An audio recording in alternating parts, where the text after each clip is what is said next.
السلام علیکم ورحمۃ اللہ وبرکاتہ۔ قربانی کے احکام کے تیسرے سیگمنٹ کے ساتھ آپ کی خدمت میں حاضر ہیں۔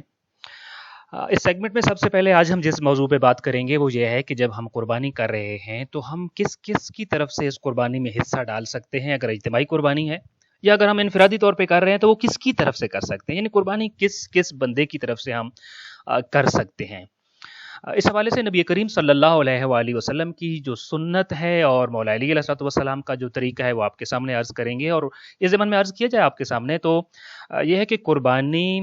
کا جو حصہ ہے یا قربانی جس کی طرف سے ہو سکتی ہے اس میں کوئی قید نہیں ہے کہ جس کی طرف سے قربانی آپ کر رہے ہیں وہ زندہ ہوں یا وفات پا چکی ہوں، چھوٹا ہے یا بڑا ہے، بالغ ہے یا کہ بچہ ہے، تمام افراد کی طرف سے کی جا سکتی ہے۔ بلکہ ہمارے نبی کریم صلی اللہ علیہ وآلہ وسلم کا جو طریقہ کار تھا اور اپنی زندگی میں آپ صلی اللہ علیہ وآلہ وسلم ہمیشہ دو قربانیاں کیا کرتے تھے عید قربان پہ۔ ایک قربانی آپ اپنی طرف سے اور اپنے گھر کے افراد کی طرف سے کرتے تھے، اور پھر دوسری قربانی اپنی طرف سے اور اپنی امت کے ان افراد کی طرف سے کرتے تھے کہ جو قربانی کرنے کی استطاعت نہیں رکھتے تھے، طاقت نہیں رکھتے تھے، اور جن میں قربانی کرنے کی سخت نہیں تھی۔ اسی لیے من لا یعذر الفقیہ میں جو روایت منقول ہوئی ہے اور جس کو شیخ صدوق نے تذکرہ کیا ہے، وہ یہ لکھتے ہیں کہ وضحى رسول اللہ بکبشین، کہ دو قربانیاں یا دو بکرے ذبح کرتے تھے۔ ذبح واحدا بیدہ، پہلا بکرا ذبح کرتے تھے تو آپ فرمایا کرتے تھے اللہم ھذا انی ومن لم یضحی من اہل بیتی، یہ میری طرف سے اور میرے گھر والے ان افراد کی طرف سے کہ جو قربانی نہیں کر سکے ہیں۔ اور پھر دوسرا جب آپ ذبح کرتے تو آپ فرماتے تھے اللہم ھذا انی ومن لم یضحی من امتی، کہ یہ دوسری قربانی میری طرف سے اور میری امت کے ان افراد کی طرف سے ہے کہ جو قربانی اس عید پہ نہیں کر سکے ہیں۔ اسی طریقے سے امیر المومنین علیہ الصلوۃ والسلام کے حوالے سے جو روایت منقول ہے وہ یہ ہے کہ وکان امیر المومنین یضحی عن رسول اللہ کل سنۃ بکبش، کہ ہر سال مولا امیر المومنین علیہ الصلوۃ والسلام نبی کریم صلی اللہ علیہ وآلہ وسلم کی طرف سے قربانی کیا کرتے تھے، اور وَيَذْبَحُ كَبْشًا آخر لنفسی، جبکہ دوسری قربانی پھر آپ اپنی طرف سے کیا کرتے تھے۔ ان دو روایات کے ضمن میں چند ایک چیزوں کی طرف متوجہ کرنا چاہتا ہوں۔ پہلی بات تو یہ کہ ابھی آپ نے ان روایات میں دیکھا کہ کوئی شخص اس دنیا میں موجود ہو یا رحلت فرما چکا ہو اور اس دنیا سے موت واقع کسی کی ہو چکی ہو، ان تمام افراد کی طرف سے قربانی کی جا سکتی ہے۔ دوسری چیز جو بہت زیادہ قابل توجہ ہے وہ یہ ہے کہ ہمارے ہاں ہم ایک چیز کی طرف تو متوجہ ہوتے ہیں کہ ہم نے گوشت غریبوں میں جا کے بانٹنا ہے، مستحقین میں بانٹنا ہے، اور یہ بڑی اچھی سوچ ہے، مگر نبی کریم صلی اللہ علیہ وآلہ وسلم کی سنت اس سے بھی آگے کی طرف متوجہ کرتی ہے کہ صرف قربانی کا گوشت آپ غریبوں میں نہیں بانٹتے تھے، بلکہ اس قربانی کے ثواب میں بھی غریبوں کو شریک کر لیتے تھے، اور ان غریب، غرباء، مساکین، محتاجوں اور بے کس افراد اور بے آسرا افراد اور غریب افراد کی طرف سے آپ ایک پوری قربانی ذبح کیا کرتے تھے۔ لہٰذا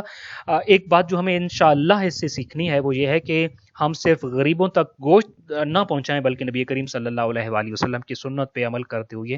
ہم غریب افراد کے طرف سے اگر یہ قربانی بھی کریں گے تو یقیناً یہ سنت نبوی اور خاص سنت نبوی پہ عمل ہوگا، اور انشاءاللہ تعالی خالق کائنات اسے راضی بھی ہوگا۔ دوسری چیز جو امیر المومنین علیہ الصلوۃ والسلام کے سنت سے ہمیں معلوم ہوتی ہے وہ یہ ہے کہ امیر المومنین علیہ الصلوۃ والسلام کے اوپر حجت تھے نبی کریم صلی اللہ علیہ وآلہ وسلم، تو آپ اپنی اس عید قربان پہ اپنے حجت وقت کو جو ہے فراموش نہیں کرتے تھے، اور آپ اپنی قربانی بھی ان کی طرف سے پیش کرتے تھے۔ اب جب کہ میں اور آپ جس زمانہ غیبت میں زندگی گزار رہے ہیں، یہ مولا امیر المومنین علی ابن ابی طالب علیہ الصلوۃ والسلام کا طریقہ ہمیں متوجہ کرتا ہے کہ دیکھو اپنی عیدوں میں اپنے امام وقت کو فراموش نہ کرنا، اپنی قربانیوں میں اپنے امام وقت کو فراموش نہ کرنا، اور میں سمجھتا ہوں خاص طور پہ سنت علوی پہ عمل کرنا ہوگا کہ اگر کوئی شخص اپنی قربانی میں جب وہ نیت کر رہا ہے تو پھر اپنے امام العصر، امام صاحب العصر والزمان علیہ الصلوۃ والسلام کو فراموش نہیں کرتا اور ان کا حصہ بھی یہاں پہ شامل رکھتا ہے، تو یقیناً اس نے طریقہ علوی پر عمل کیا ہے انشاءاللہ تعالی۔ قربانی کس کی طرف سے، اس حوالے سے آغا سیستانی صاحب کا جو فتویٰ ہے وہ فرماتے ہیں کہ اگر کوئی شخص اپنے اور اپنے اہل خانہ کی طرف سے ایک ہی حیوان کی قربانی دے سکتا ہے، کیونکہ قربانی میں شراکت کی جا سکتی ہے، اور خاص طور پر جب کہ جانوروں کی قلت ہو اور قیمتیں زیادہ ہوں تو پھر تو یہ شراکت اور بھی زیادہ جو ہے وہ ویلڈ ہو جاتی ہے۔ لہٰذا خلاصہ اس پہلی بات کا، یعنی قربانی کس کی طرف سے، یہ بالکل ایک اوپن ٹاپک ہے، آپ جس کی طرف سے چاہیں کر سکتے ہیں۔